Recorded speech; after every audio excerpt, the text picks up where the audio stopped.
So ituturo ko sa inyo ngayon kung paano magbayad ng inyong IMG renewal sa different payment options na pwede ninyong pagpipilian.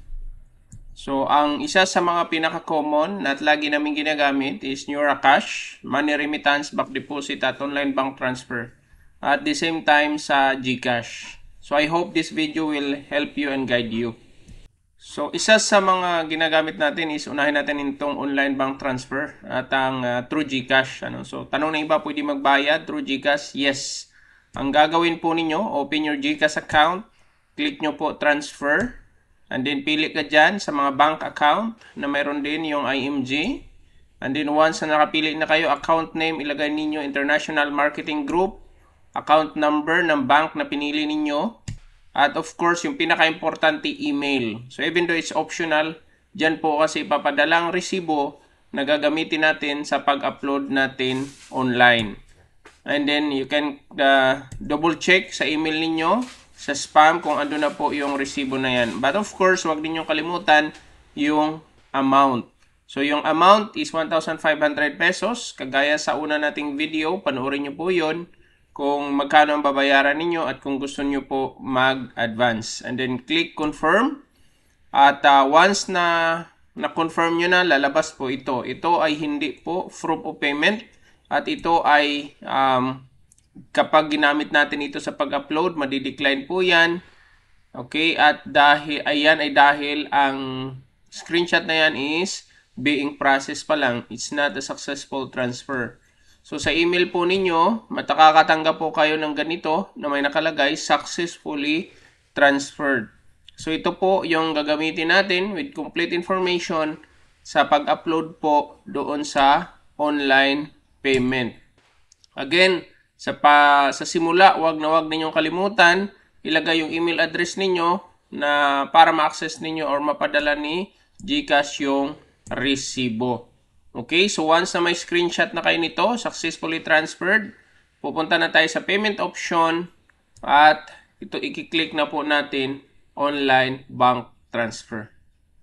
So ang gagawin nyo po, pumunta po sa website ng IMG, click members login, okay, at ilagay nyo po yung user ID ninyo, yung password, and then pag na-open na po yan, punta po kayo sa pinakababa, hanapin nyo po yung IMG Kiosk 2. Okay, and then click nyo po Accreditation Renewal. So dito nakalagay coverage is 2024. So kung hindi kayo nag-renew ng 2023, maaaring lalabas yan 2023. Pero kung gusto niyo ang coverage ay next year, make sure na 2024 ang ilagay po ninyo. Kasi kapag 2023 yan, it means po ang 2024 you are not covered. Okay, click 2024. Ilagay nyo po ang agent code ninyo. Click mo search. Click mo next. And then click OK. So nakalagay dyan 1,500 pesos. Ngayon gusto mo mag-advance. Kung gusto mo lang mag-advance for another year, click mo lang add more transaction. Click accreditation renewal. So advance for the next year, 2025. Okay, click mo yan. Ilagay mo yung agent code mo. Okay, hanggang lumabas yung name mo.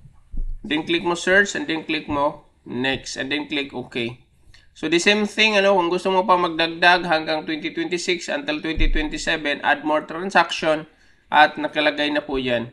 Okay, so ilagay nyo po email address ninyo. Okay, since ang binayad natin ay GCash, click nyo po dito remittance, bank deposit, bank transfer. Click nyo po dito country, Philippines, anong probinsya kayo. Anong bayan, anong barangay, address line to, wag mo nang lalagyan, zip code ninyo, mobile number, kahit anong ilagay nyo dyan. And then click mo itong bilog payment method, and then click mo next step. Please choose saan bank po kayo nagpadala, halimbawa BPI, click BPI, and then click mo select.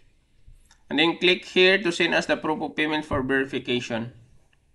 Okay, so doon po sa pinadala ninyo, sa proof of payment ninyo, make sure na tignan nyo po yung date kung anong petsa yan doon. Okay, and then time, makikita naman ninyo yung time, ilagay nyo po dyan, is a 24-hour format. Okay, pag hapon nyo na pinadala, alas 3, so ibig sabihin 15, ilang minuto, okay, and then seconds, Then click mo select, upload mo yung resibo na yun. Okay? So once na na-upload mo na, for example, hintayin mo lalabas, and then i-click mo submit. So hintayin nyo po yung approval after a few days. And then, ang gagawin nyo po, you can check your IMG account again. Ang portal ninyo, mag-login kayo. Once na naka-login na po kayo, tignan nyo po doon ang accreditation. Okay, ang accreditation, kung ito ay nabago ba, validity ng accreditation ninyo, kung hanggang anong year. So, kung pumasok na po yung binayad ninyo. So, yan po ang sa GCash.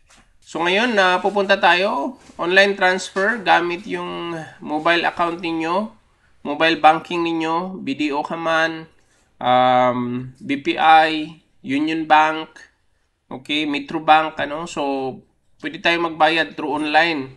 Pero sa pag-transfer natin, iwasan nating i-upload yung mga ganitong resibo. Nakita po ninyo, ano, transaction is in process, ano, in progress. Okay, o di kaya in process. So ibig sabihin po ganito ang mga resibo ay hindi po yan proof of payment na i-upload mo. Dahil kapag i-upload nyo po yan, okay, ang mangyayari is madi-decline. Kailangan sa resibo nakalagay po, dapat mayroong nakalagay transfer successful. So ito po ang ating i-upload. May nakalagay again successful transfer or transfer successful. So ang gagawin nyo lamang po, susundan nyo lamang po yung step na ginawa natin kanina for GCash. Login sa iyong account, punta sa pinakababa, IMG Kiosk 2. Okay, click accreditation renewal for the year 2024. I-click mo lang yung agent code mo. Hanggang sa lumabas yung name mo, click mo search, and then click mo next. Then click OK. Okay, add more transaction. Okay, pwede mo kung gusto mo. And then ang ginawa natin, saan tayo nagpadala? Bank transfer. Okay. Online transfer, so ito po yung i-click mo. Ulitin po natin, kung kayo po ay nagpadala sa remittance, ganun din ang process na gagawin ninyo. Dito nyo rin po ipipindutin.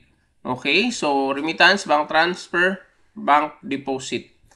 Pero pagdating po sa mga may resibo, sa remittance, bank deposit, ito po yung tandaan po natin. So sa pag-upload ng mga proof of payment, resibo, or screenshot, dapat naka-front page po siya ang resibo. Hindi po kagaya nito, okay? Parang nakahiga, ano? Nakaslanting, o di kaya tagilid, ano? So mahirap yan i-verify ng kasama natin, ano? Di kaya mamaya, mahirapan sila mag-check. So ang pagpa-picture po, ang gagawin nyo po is, kagaya niyan, okay, parang dikit nyo sa dingding, picturean nyo, parang photo gallery, ano, sa wall picture ninyo, para mas clear. Again, dapat ang resibo ay clear at saka full copy. Iwasan mag-upload ng mga malalabong resibo, kagaya niyan, kasi madi-decline yan at hindi po yan makikita ng admin.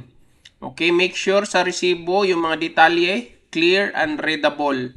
Mababasa po natin. Huwag mag-upload ng kalahating picture lang ng resibo or half information ang nakalagay. Dahil yan po ay madi-decline. Ang tawag natin yan mga defective na resibo. Make sure magbayad ng tama at hindi kulang. Ngayon ay yung iba gusto magbayad sa kanilang accreditation, sinama nila sa kanilang Kaiser account or Kaiser payment. Pwede naman po yun. Basta ang resibo, lagyan po ng remarks. Okay, lagyan mo lang ng remarks ang resibo, magkano ang binayad mo, para saan yung binayad mo. At kung ilang taon, kung mag-advance payment po kayo, lagyan nyo rin po. Kagaya ng sample na yan. Susulatan nyo po yan, and then itong resibo na rin ang i-upload ninyo. Kung halimbawa ito para sa Kaiser, then gamitin nyo ito para sa Kaiser din. Kung ang binayad nyo ay kasama din sa IMG accreditation, then it's the same receipt ang i-upload po ninyo. So, ang susunod na ituturo ko sa inyo paano mag-renew ng accreditation gamit po ang NeuraCash. Okay, again, punta lamang kayo sa inyong IMG portal. Pwede nyo i-click yan kung lumabas na ito. Pwede kaya para diretso, pumunta na lang kayo sa IMG Kiosk 2. Click accreditation renewal. Yung coverage ninyo, yung agent code ninyo. Okay, type nyo hanggang lumabas yung name nyo, and then click search. Okay, and then click next, and then click OK. So, dyan, ilalagay nyo yung email address ninyo, and then click nyo po NeuraCash Bills Payment. Pagdating dyan, ilagay nyo po country, anong probinsya, anong bayan, anong barangay, okay, zip code, number, and then click this. And then click nyo po next step. I-click nyo rin po yung tatlong boxes na yan. And then click nyo submit. So yung information na ito, yung tatlo, subscriber's name, okay, reference, at saka yung amount, yan po yung i-upload natin sa NeuraCash. So ang gagawin nyo, open your NeuraCash sa inyong IMG portal kung mayroon kayo. Okay, kung may laman ang inyong NeuraCash, pwede kayo mag-login, sa inyong NeuraCash. And then, i-click nyo lamang po yung view balance. Kung wala naman kayong NeuraCash at nagpabayad lang sa inyong mga kasama, pwede nyo po ito ang isi-send nyo sa kanila, subscriber's name, reference number, at saka yung amount. So, once na na-click nyo na po yung NeuraCash, ang gagawin nyo po, download app. Click mo po login. Enter your email address. Click mo bills payment. Click mo yung bilog na may plus. Click mo biller's name. Sa baba, click International Marketing Group. Subscriber's name, saan mo kukunin? Balik ka doon sa transaction na ginawa mo. Itong subscriber's name. Click mo yan. Okay, and then copy-paste mo lang. Reference number, the same din ang gagawin mo. Balik ka doon. Copy-paste. Okay. At saka yung amount, magkano? 1.5. Pwede mo nang i-copy-paste mo yan. And then gagawin mo, click mo send. Okay. So sa email ninyo, hintayin nyo po na lalabas yung OTP.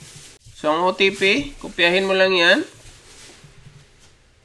Okay. And then, i-click mo yan lang siya dyan, pipaste mo lang, and then click mo OK. Okay na po yan.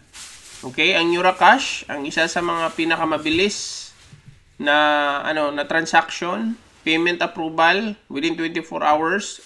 Makikita nyo na po yan dito. Okay, tignan nyo lang ang inyong IMG account, and then, ang gagawin nyo po is check yung validity kung okay na. So again, sa video na to, ang money remittance, bank deposit, online bank transfer, pag ginamit ninyo ang Kiosk 2, iisa lang po ang pindutan yan. Okay, ang NeuraCash ay yan lang yung pagkakaiba at saka yun sa GCash. So I hope na masundan ninyo ito, at if anything you have questions, clarification, okay, pwede naman po kayo mag-comment sa video na to or directly message us. Have a good day everyone.